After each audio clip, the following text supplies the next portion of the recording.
Ratan Tata Indian industry का एक बड़ा नाम। उनका जन्म 28 दिसंबर 1933 को हुआ था। उनका जन्म मुंबई में हुआ था, जो पश्चिमी भारत का एक बस्टलिंग सिटी है। उनके माता पिता का तलाक हो गया था जब वो सिर्फ 10 साल के थे। इसने उनके बचपन पर गहरा असर डाला। उनकी परवरिश मुख्य रूप से उनकी दादी ने की। टाटा परिवार के संस्कारों से भरपूर घर में टाटा की पढ़ाई उन्हें अमेरिका की कॉर्नेल यूनिवर्सिटी ले गई।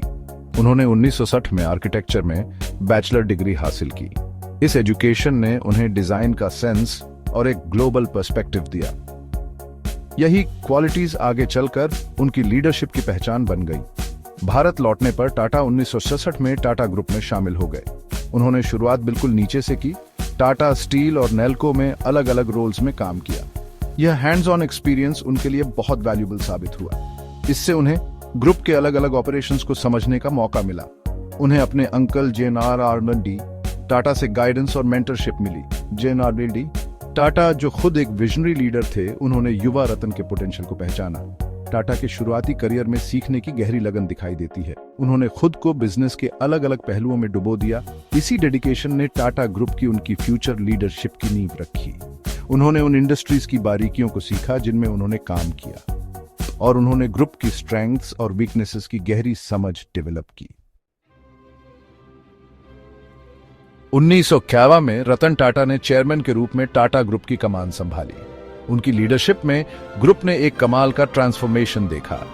टाटा का विजन साफ था, ग्रुप को मेनली डोमेस्टिक बिजनेसेस के कलेक्शन से एक ग्लोबल पावर हाउस में बदलना। उन्होंने रिकॉग्नाइज किया कि ग्रुप को चेंजिंग ग्लोबल लैंडस्केप के हिसाब से ढलना होगा, और उन्होंने बोल्डली कंपनी को इंटरनेशनल एक्सपेंशन और स्ट्रेटेजिक एक्विजिशंस की तरफ मोड़ा। टाटा के सबसे सिग्निफिकेंट कंट्रीब्यूशंस में से एक था एक्विजिशंस का एग्रेसिव तरीके से पीछा करना। उन्होंने ग्रुप को आइकॉनिक ब्रांड्स एक्वायर करने के लिए लीड किया, जिससे इसका ग्लोबल फुटप्रिंट एक्सपैंड हुआ और पोर्टफोलियो डाइवर्सिफाई हुआ। ये एक्विजिशंस सिर्फ साइज के बारे में नहीं थे, बल्कि ग्रुप के लॉन्ग टर्म विजन के साथ स्ट्रेटेजिक अलाइनमेंट के बारे में थे। इनमें 2000 में एक famous British T company Tetley का एक्विजिशन शामिल था, और 2004 में साउथ कोरिया से डेवू कमर्शियल व्हीकल्स का। टाटा ने इन ब्रांड्स में पोटेंशियल देखा। उन्होंने इन्हें टाटा परिवार में इंटीग्रेट किया, जिससे ग्लोबल मार्केट्स में ग्रुप की पोजीशन मजबूत हुई। 2007 में एक यूरोपियन स्टील जायंट कोरुस के एक्विजिशन के साथ टाटा का ग्लोबल विजन जारी रहा, और 2008 में फोर्ड मोटर कंपनी से जैगुआर लैंड रोवर का। ये एक्विजिशंस बहुत ही ऑडेशियस थे। कुछ लोगों ने इन पर स्केप्टिसिज्म दिखाया, लेकिन ये एक्विजिशंस श्रूड मूव साबित हुए। इन्होंने टाटा ग्रुप को ग्लोबल प्लेयर्स की लीग में पहुंचा दिया। 2012 में जब रतन टाटा ने चेयरमैन पद छोड़ा, तब तक टाटा ग्रुप एक ट्रूली ग्लोबल कंग्लोमरेट बन चुका था। इसकी प्रेजेंस 100 से ज्यादा देशों में थी। रेवेन्यू बढ़कर $100 बिलियन से ज्यादा हो गया था। टाटा की लीडरशिप ने ग्रुप को ट्रांसफॉर्म कर दिया। उन्होंने इसे इंडियन इंजेन्युइटी और ग्लोबल एम्बिशन का सिंबल बना दिया। रतन टाटा सिर्फ एक श्रूड बिजनेसमैन नहीं थे, वो एक पैशनेट इनोवेटर और एक डेडिकेटेड फिलैंथ्रोपिस्ट भी थे। वो हमेशा टाटा ग्रुप के रिसोर्सेज का यूज करके सोशल चैलेंजेस को एड्रेस करने और लोगों की लाइव्स इंप्रूव करने के तरीके ढूंढते रहते थे। उनके इनोवेटिव स्पिरिट का सबसे स्ट्राइकिंग एग्जाम्पल टाटा नैनो का डेवलपमेंट था। 2008 में लॉन्च हुई टाटा नैनो को पीपल्स कार के रूप में देखा गया था। इसे दुनिया की सबसे सस्ती कार बनाने के लिए डिजाइन किया गया था। टाटा उन लाखों भारतीयों के लिए कार ओनरशिप एक्सेसिबल बनाना चाहते थे जो मोटरसाइकिल्स पर डिपेंड करते थे। नैनो इंक्लूसिव इनोवेशन में टाटा के बिलीफ का प्रमाण थी। वो ऐसे प्रोडक्ट्स बनाना चाहते थे जो आम आदमी की जरूरतों को पूरा करें। इस प्रोजेक्ट ने कई चैलेंजेस का सामना किया। प्रोडक्शन में डिलेज हुई, सेफ्टी कंसर्न्स थीं, और पश्चिम बंगाल में फैक्ट्री लोकेशन के खिलाफ प्रोटेस्ट्स भी हुए। आखिरकार 2018 में नैनो को बंद कर दिया गया, लेकिन यह टाटा के कमिटमेंट का एक पावरफुल सिंबल बना रहा, जो पॉसिबल है उसकी बाउंड्रीज को पुश करने के लिए। इनोवेशन के अलावा टाटा फिलैंथ्रोपी में डीपली इन्वॉल्व थे।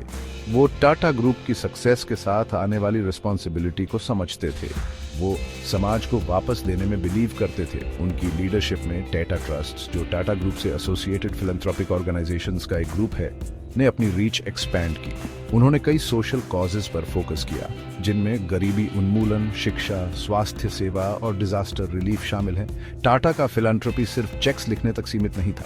वो पर्सनली उन कॉजेज में इन्वेस्ट करते थे जिनको वो सपोर्ट करते थे। वो अक्सर प्रोजेक्ट साइट्स पर जाते थे, बेनिफिशियरीज से इंटरैक्ट करते थे और उनकी जरूरतों को समझते थे। अपने पूरे करियर में टाटा ने कई चैलेंजेस और कंट्रोवर्सीज का सामना किया। 2008 के ग्लोबल फाइनेंशियल क्राइसिस ने टाटा ग्रुप की रेजिलियंस को टेस्ट किया।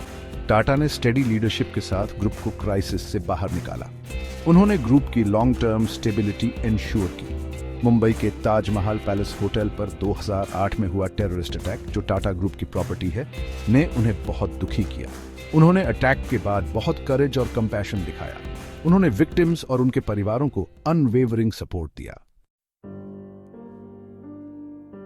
86 साल की उम्र में 4 फरवरी 2025 को रतन टाटा का निधन एक युग का अंत था। उन्होंने एक ऐसी लेगेसी छोड़ी जो टाटा ग्रुप के बैलेंस शीट से कहीं आगे तक फैली हुई है। वो एक सच्चे विजनरी थे। उन्होंने इंडियन इंडस्ट्री को रीशेप किया। वो एंटरप्रेन्योर्स और बिजनेस लीडर्स की जनरेशंस के लिए इंस्पिरेशन थे। इंडियन बिजनेस पर टाटा का इंपैक्ट अनडिनाइबल है। उन्होंने दिखाया कि इंडियन कंपनीज ग्लोबल स्टेज पर कंपीट कर सकती हैं और जीत सकती हैं। उनकी लीडरशिप ने इंडियन बिजनेसेस में प्राइड की भावना पैदा की। उन्होंने दिखाया कि वो एथिकल वैल्यूज को फॉलो करते हुए एक्सीलेंस अचीव कर सकते हैं। टाटा की लेगेसी बिजनेस वर्ल्ड से आगे तक फैली हुई है। वो एक सच्चे स्टेट्समैन थे। हर वर्ग के लोग उनका सम्मान करते थे। उनकी ह्यूमिलिटी, इंटेग्रिटी और सोशल गुड के प्रति कमिटमेंट ने उन्हें ग्लोबली एडमिरेशन और रिस्पेक्ट दिलाई। रतन टाटा का जीवन और काम इंटेग्रिटी, कंपैशन और इनोवेशन के वैल्यूज को दर्शाता है। वो एक ऐसे लीडर थे जिन्होंने न सिर्फ एक बिजनेस को ट्रांसफॉर्म किया, बल्कि अनगिनत लोगों के जीवन को भी छुआ।